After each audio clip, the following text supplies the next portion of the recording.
So ladies and gentlemen, the Power-Packed session has really begun now.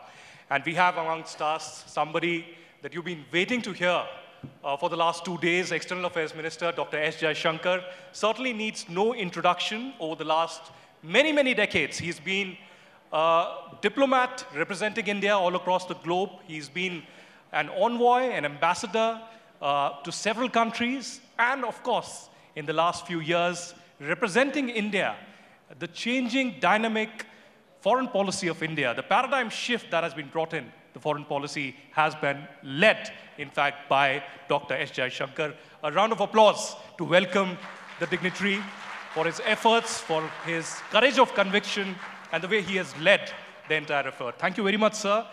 The session theme today is Rise of the Global South.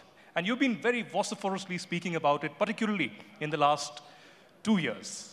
We've seen Global South being used repeatedly over the last many decades, 1955 onwards perhaps. But what has changed really? And you know, in my hands is this book that you've just released, Why Bharat Matters. And perhaps you should get this copy very soon. This was a hot topic discussed recently at the ShivSena dialogue as well. Why Bharat Matters? Why is it important?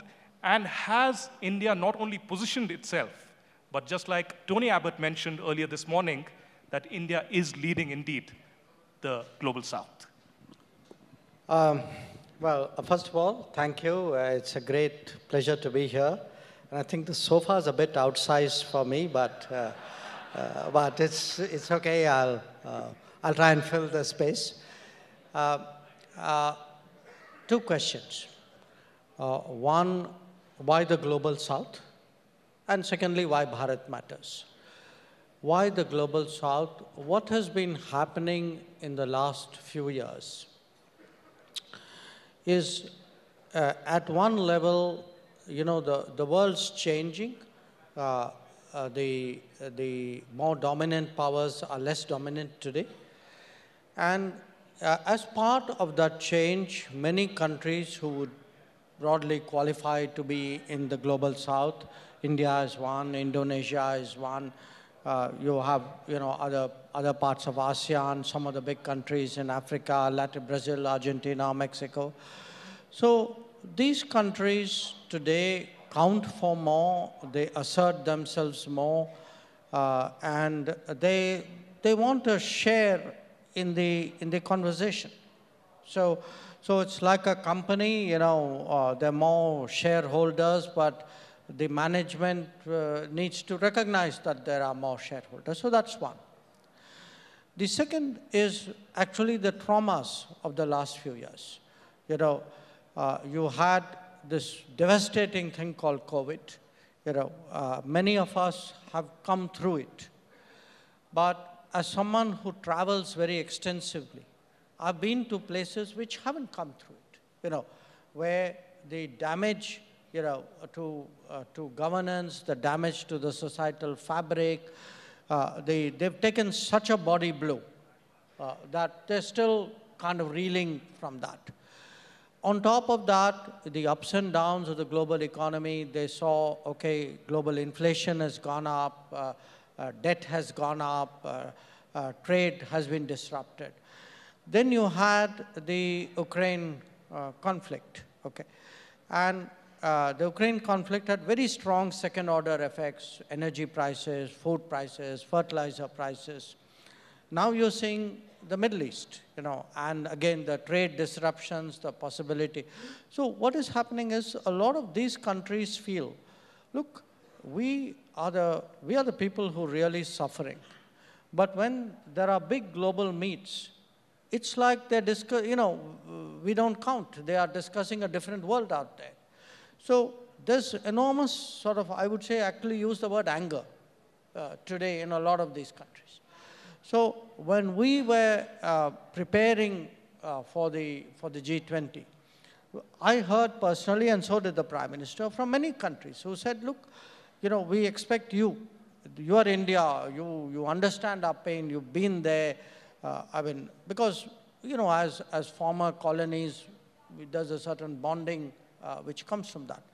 So we expect you to speak up for us.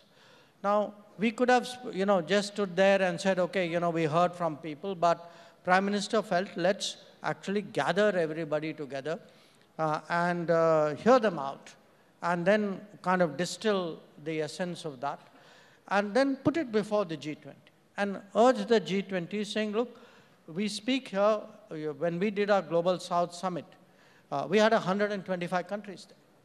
So when we spoke to the to the G20, we were not only speaking on behalf of India, the most populous country in the world, fifth largest economy, but we also had 125 countries who said, speak for us. Well, one statement, speaking of the Prime Minister, Narendra Modi, and the kind of leadership that he has shown over the last 10 years, and we are, of course, going into the elections now, is not an era of war. He said that at the SCO, he said that at the G20, and that was reflected in the consensus statement in New Delhi as well. I wouldn't ask you how difficult, these 2 years have been, amidst these wars between Russia and Ukraine, and now for the last 5 months between Israel and Hamas, and the position that India has taken, the independent position of self-interest, and the kind of statements that we have heard from Europe, and the kind of mirror that you have shown to the world. How important is this self-interest, not compromising, just like you said at the Munich Security Conference, that India is being smart about having multiple options? Well, look, of course, a lot of it is about self-interest, and I see nothing wrong with self-interest. All of you have self-interest you pursue every day. But at times, it's also bigger than self-interest. Say what I was speaking about Global South was bigger.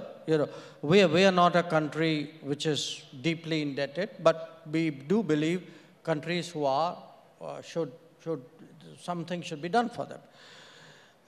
In the case of these issues, look, eventually the stand we took looked very natural.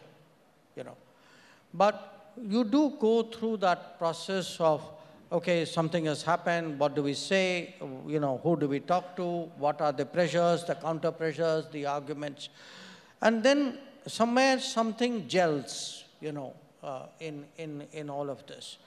I think in the case of Ukraine, a lot of it, we were, at that time, the Security Council, okay? So the first, I was still actually on the flight back from France. I'd been meeting Macron the previous evening. When on the plane, I saw the news that the Russians had moved in. And that Security Council meeting was actually literally happening when I was on the plane. So I could only send text messages and at least you could do that from a plane nowadays. That's a help. But from what initially became like a political, I would say, a formulation, what is the messaging you are doing, once you moved fairly quickly into the sanctioning stage, Europe deciding that it was going to take some counteraction, then it actually became a different set of issues arose. And those issues had implications for our national growth, for our development, for the average citizen of India. And at that stage, that's when you actually look at your interest, you look at what others are saying, you look at, frankly, how consistent it was. And part of our problem was that, the expectations of us here were countries who are now redirecting. They were reducing the Russia supplies. They were coming into the Middle East. They were essentially coming into markets which would have then got impacted because that's where we were buying from, who were graduating out of it, who were managing it for themselves, but were not giving you that same space. Their expectations of you was more than the demands of themselves. And that we felt was deeply unfair and needed to be, challenged in a way. Jaishankar जी, आपकी किताब Why Bharat Matters, उसको मैं कई जगह coat करूंगा अभी आपसे बातचीत में, लेकिन एक जगह आपने लिखा है, the world undoubtedly offers vastly more opportunities, but that is also embedded with new responsibilities. आप एक विजनरी भी हैं, मैं आपसे ये जानना चाहूंगा कि वो जिम्मेदारियां कौन सी हैं भारत के लिए, जिसके लिए हमें तैयार रहना चाहिए। देखिए, ऐसा है कि अगर आज हम कहते हैं, अब मैं 10 साल की बात कर रहा हूँ, इस दशक में क्या परिवर्तन आया है। 10 साल पहले जब पहली बार नरेंद्र मोदी प्रधानमंत्री बने थे, उस समय अगर आप हमारी इकोनॉमिक रैंकिंग देखें, हम 11 नंबर थे, जैसे मुझे याद है। अब आप 11 नंबर इकोनॉमी से 5 नंबर इकोनॉमी बने। उसके अलावा आपकी जो छवि जो है वो इस समय उसमें परिवर्तन आया है। आप बड़े मीटिंग में अगर कोई बड़ी आइडिया है तो आपके बहुत सारे आइडियाज़ होते हैं। तो क्या होता है कि दुनिया की एक अपेक्षा होती है। आज जो हमसे जो अपेक्षा है वो पहले की अपेक्षा नहीं थी। तो आपका प्रश्न है कि ठीक है, अपेक्षा तो है, तो आप माने कॉन्क्रीट तरीके से आप इसको कैसे दर्शाएंगे। मैं कहूँगा, मैं आपको 2-3 उदाहरण देता हूँ। पिछले 10 साल में बहुत सारी संकटें आए हैं। यमन में सिविल वॉर हुआ, नेपाल में भूकंप हुआ, श्रीलंका में लैंडस्लाइड्स हुए। अब अगर आप देखेंगे, एक ज़माना था कि कुछ भी दुर्घटना होती थी तो ज़्यादातर पश्चिमी देश जो हैं वो फर्स्ट रेस्पॉन्डर के रूप में वहाँ पहुँचते थे। अब दुनिया बदल गई है, वो लोग खुद काम कर रहे हैं। वो सोचते हैं कि भाई, आप जानते हैं कि वहाँ भी वो बदलावट आया है। सब लोग जो हैं एक किस्म से अपने बारे में ज़्यादा सोचने लगे। तो अब ये जिम्मेदारी आप ही बताइए मुझे, अगर हमारे इलाके में ऐसी कोई घटना होती है तो किसको आगे आना चाहिए। अब ये हमसे ये अपेक्षा। और तो ये एक मैं आपको उदाहरण दे रहा हूँ। दूसरा उदाहरण मैं आपको श्रीलंका का देता हूँ। पड़ोस का देश है, बहुत सारी चीज़ें हुई, कैसे हुआ क्या हुआ वो अलग बात है। पर जिस तरीके से श्रीलंका की आर्थिक सिचुएशन जो है, स्थिति जो है, माने आप रोज़ देख रहे थे कि वहाँ कुछ राइटिंग हो रही थी, खाना के लिए कुछ नहीं था, पेट्रोल नहीं था, तो वहाँ किसी को कुछ तो करना था। अब वो उनकी नेगोशिएशन IMF से चल रही थी। जो पश्चिमी देश, उन्होंने ज़्यादा कुछ किया नहीं। उनके और भी जो बड़े जिनसे उन्होंने कर्ज लिया था, वो लोग भी अपने हाथ पे बैठे रहे।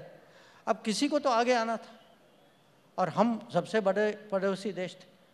तो अगर आप देखें, हमने $4.5 बिलियन का एक पैकेज दिया था, जो IMF के पैकेज से बड़ा था। तो एक ये उदाहरण ये भी है कि जहाँ युद्ध जैसे स्थिति होती है, जैसे यूक्रेन में हुआ। अब हम लोग जो है, जो हम सेल्फ इंटरेस्ट की जो बात कर रहे थे, मैं मानता हूँ कि हमारे उस समय 18-20 हज़ार विद्यार्थी थे। पर ये शुरू से हमारी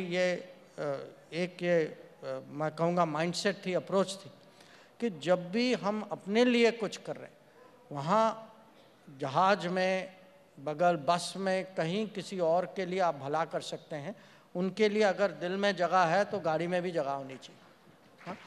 और ये अगर आप देखें, कितने देशों के लोग हम बाहर लाए, वहाँ से भी लाए, इजराइल से भी लाए, सूडान से भी लाए। तो अब जो है दुनिया, और सबसे ज़्यादा अगर एक कोई घटना हुई है, किसी का अनुभव है जहाँ हमारी छवि बदली है, ये वैक्सीन के कारण। कि वो देश जहाँ वैक्सीनेशन की प्रक्रिया जारी थी, हमने खुद अपना ख़त्म नहीं किया था, तब भी हमने करीब 100 देशों को वैक्सीन दिया था। और कुछ ऐसे देश हैं जो अभी भी खड़े होकर कहते हैं कि अगर आपने नहीं दिया होता हमें कभी वैक्सीन मिलता नहीं। तो मैं कहूँगा, अगर भारत की एक किस्म से नई पहचान बनी, सबसे ज़्यादा ये कोविड और वैक्सीन जो हमने, वैक्सीन मैत्री जो हमने चलाई थी, इसका सबसे ज़्यादा प्रभाव हुआ। लेकिन अब आपकी किताब का ही मैं यहाँ पर एक कोट करूँगा। आपने कहा, India has now evolved into an effective first responder in regional crisis situations. India matters because it can make a real difference to global needs. हम तो फर्स्ट रिस्पॉन्डर हैं और ये हम अपनी जिम्मेदारी बखूबी निभा रहे हैं, जो कि आप लोगों का जो कर्तव्य है वो दिख रहा है सब. लेकिन ऐसे में मालदीव जैसे मुल्क भी आते हैं जहां पर हम हमेशा उनकी फर्स्ट चॉइस ऑफ हेल्प रहे हैं, और वो बाद में अंदर ही अंदर वहां पर देखते हैं कि सत्ता में भारत के खिलाफ आवाजें बुलंद करना शुरू कर देते हैं. इसको लेकर भारत की नीति और सोच क्या है? देखिए, मानवता भी मानवता होती है, कूटनीति भी कूटनीति होती है और राजनीति भी राजनीति होती है. तो क्या होता है कि पूरी दुनिया जो है हर समय कृतज्ञता और एहसान पे नहीं चलती. ये है, अब क्या करें, सच है. तो मैं कहूँगा इस समय जब आपको लगता है कि कहीं हम ऐसी नौबत पे आ गए हैं, अब ये इसका रास्ता जो है कूटनीति ही निकालेगा. और मुझे लगता है कि अगर हम कोई भी सिचुएशन में हमें माने समझाना चाहिए लोगों को. एक किस्म से हो सकता है कि उनको पूरी चीज़ पता भी नहीं है. कभी कभी लोग जो हैं गुमराह हो जाते हैं, कोई कुछ कह देता है. अब आपने मालदीव्स की बात की. अब मालदीव्स में हमारे 2 हेलीकॉप्टर हैं और 1 प्लेन है. और वो क्यों है? वो हैं, ज़्यादातर उनका उपयोग होता है वो मेडवैक जो कहते हैं, मेडिकल इवैक्यूएशन में होता है. इसका लाभ किसको मिलता है? मालदीव्स के पब्लिक को मिलता है. अब ये हैं मिलिट्री के प्लेन. अगर मिलिट्री के प्लेन मिलिट्री वाले नहीं चलाएंगे तो कौन चलाएगा? वही चलाएंगे, वो तो स्वाभाविक. अब अगर उनको इस पर कोई एतराज़ है तो हमने कहा ठीक है, बैठ जाइए, हम इसका सुझाव निकालते हैं और हम निकालेंगे ज़रूर. तो ये कभी कभी हो जाता है. जैसे मैंने कहा कि जो भी आप कहें, जितने माने हमारी नीयत साफ हो, नीति स्पष्ट हो, तब भी कभी कभी ये हम ऐसे सिचुएशन में आ जाते कि हमें इसका कहीं ना कहीं सुझाव निकालना पड़ता है. और मुझे विश्वास है कि हम इसका सोल्यूशन हम निकाल पाएंगे. We have just a few more quick questions, Minister Jaishankar. This morning we had Prime Minister Tony Abbott speaking as the global keynote here at the TV9 Global Summit. And he emphasized, and he has been famously quoted in saying that India is an upcoming democratic superpower. He's also famously said last year that India, he would like to see India as this 21st century as the India century. And it's better than having the Chinese century. So the question to you, sir, is how does one deal with China? How have you been dealing with China over the years? Because he said, if you have to tackle China, a bully, then you have to stand up to the bully. We've faced China in different capacities. We've also, given an olive branch. We've had the Chennai Connect, the Wuhan spirit. But is that the thing of the past? Post 2019, 2020, is there a new policy towards China, and what's the road ahead? It's interesting. We've had ups and downs, but at one level, there is actually a consistency. And the consistency is this. If you were to, list 3 or 4 really big things which have changed in the last 20, 25 years, I think most people would agree it would be the rise of China and the rise of India. Okay? You can say, okay, China started it much earlier because, our own politics here delayed the era of reform. That's okay. What's done is done. Now, but there's no question, both countries are rising. And for world politics, this poses a very interesting problem. The problem is this. Both are changing the world order by their rise.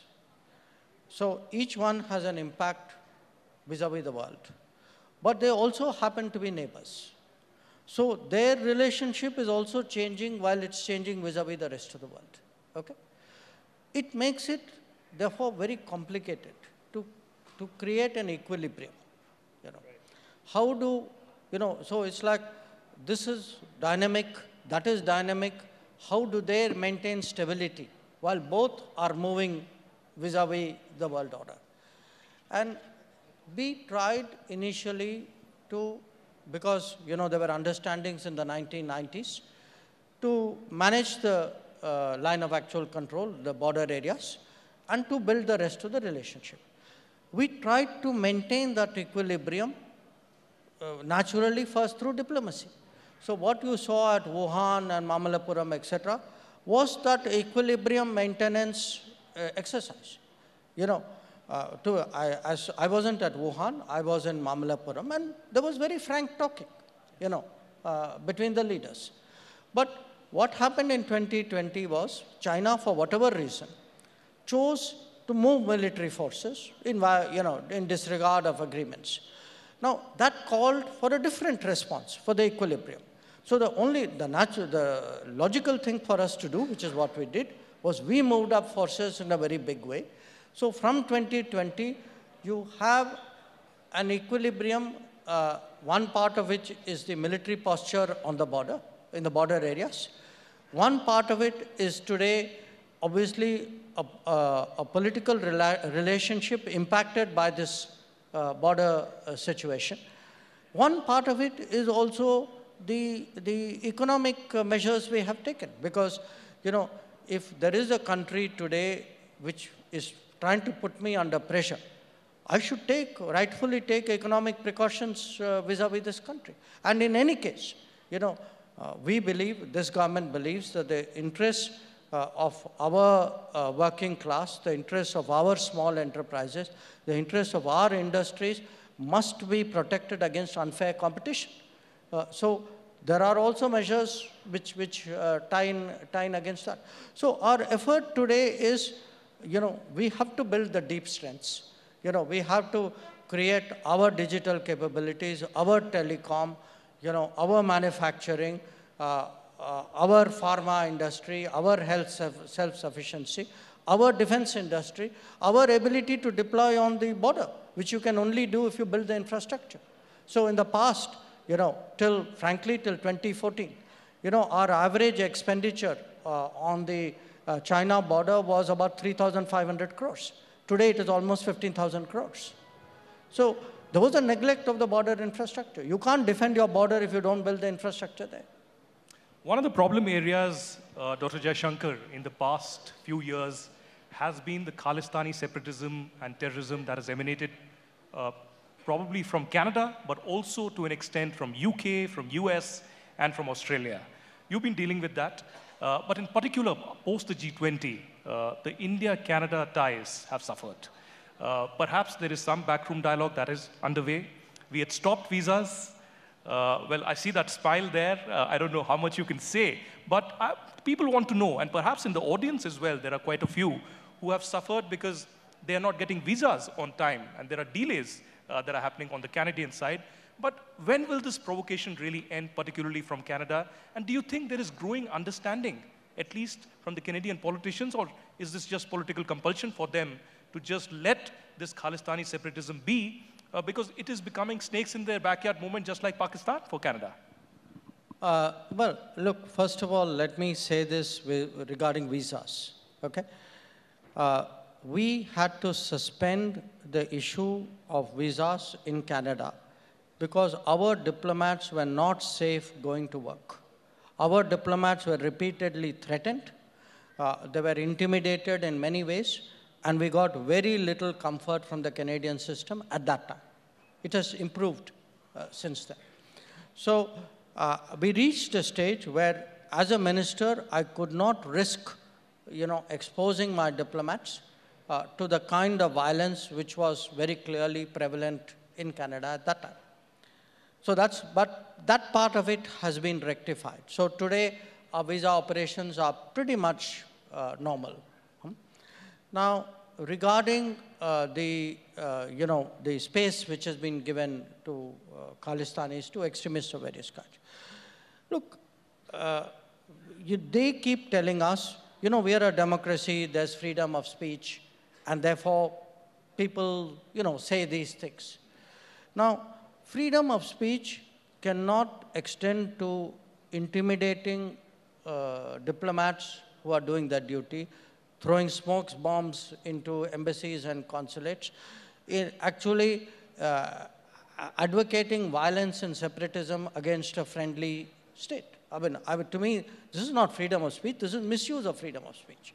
Now, we've had this to different degrees in different countries. I mean, in the UK, we saw actually a High Commission being, attacked by mobs.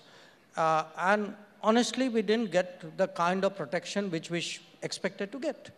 And to a point of someone actually physically climbing into our High Commission and bringing down the Indian flag.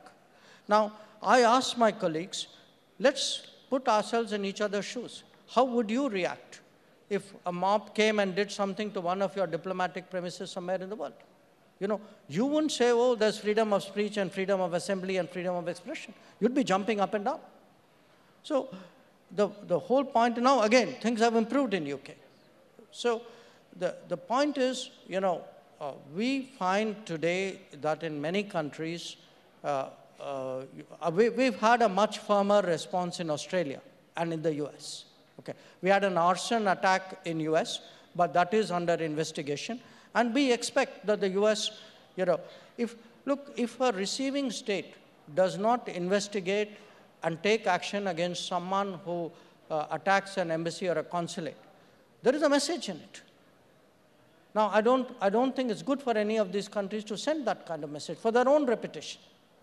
So we expect the culprits in the attack in our consulate in San Francisco to be brought to book. We expect action against people who stormed into a High Commission in London. We expect people who threaten our diplomats, who put up posters. I mean, they put up posters of our diplomats with urging people to be violent against them. Now, just imagine if roles were reversed. Shankar ji, आपको सुनने के बाद अब हमें समझ में आ रहा है कि भारत की जो एक assertiveness है, उसके पीछे का राज क्या है। आपका और प्रधानमंत्री मोदी का बहुत बहुत शुक्रिया, जिस तरीके से विदेश के मंच पर भारत की अभी एक प्रतिष्ठा बनती जा रही है और हम आगे बढ़ते जा रहे हैं। और आप सभी लोगों से मैं पुनः बोलूँगा, वो किताब ज़रूर पढ़ें, Why Bharat Matters, because it actually makes a big difference in understanding आगे क्या हो रहा है और अभी क्या है। बहुत बहुत शुक्रिया हमारे साथ जुड़ने के लिए, आपका बहुत आभार। जोरदार तालियों से एक बार फिर। Many thanks to Honorable Jaishankar. Thank you so much, sir.